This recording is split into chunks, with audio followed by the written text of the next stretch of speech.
This is Channel 7 News at 6. Good evening. We begin tonight with new developments in the lawsuit against Secretary of State John Thurston over his rejection of the proposed Arkansas abortion amendment. This week, two more groups have joined that lawsuit that's now in the hands of the Arkansas Supreme Court.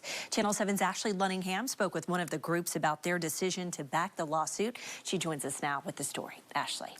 Yeah, Beth, local voters in charge, the group who filed the Polk County Casino Amendment, has asked to present its signatures before the Arkansas Supreme Court, arguing that Thurston's reasoning is a double standard.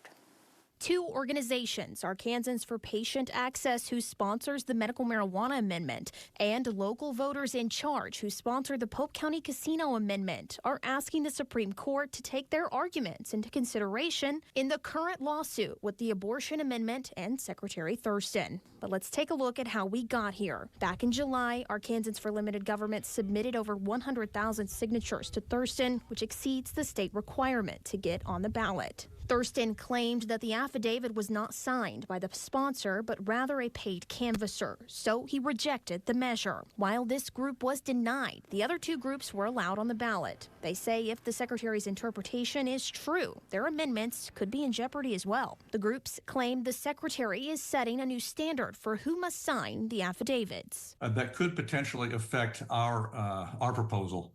And so we felt we had no choice but to intervene in this process to defend our petition. That particular argument that we're arguing against would potentially affect our amendment as well. According to the APA spokesperson, historically, the Secretary of State has accepted paid canvasser filings from an agent, and Thurston has accepted this from both APA and LVC. Hans Sturitz, with local voters in charge, agrees. A new interpretation on a long-standing practice of allowing agents of a ballot questioning committee to act and sign on their behalf. And that's always been accepted over the last 10, 12, 14 years. And now they're taking a new interpretation on it that is, potentially puts all three amendments in jeopardy. Well, now the next steps are waiting on a ruling from the Supreme Court, and the clock is ticking. The November election is less than 3 months away. The Secretary of State's office has until August 22nd to certify amendments for the ballot.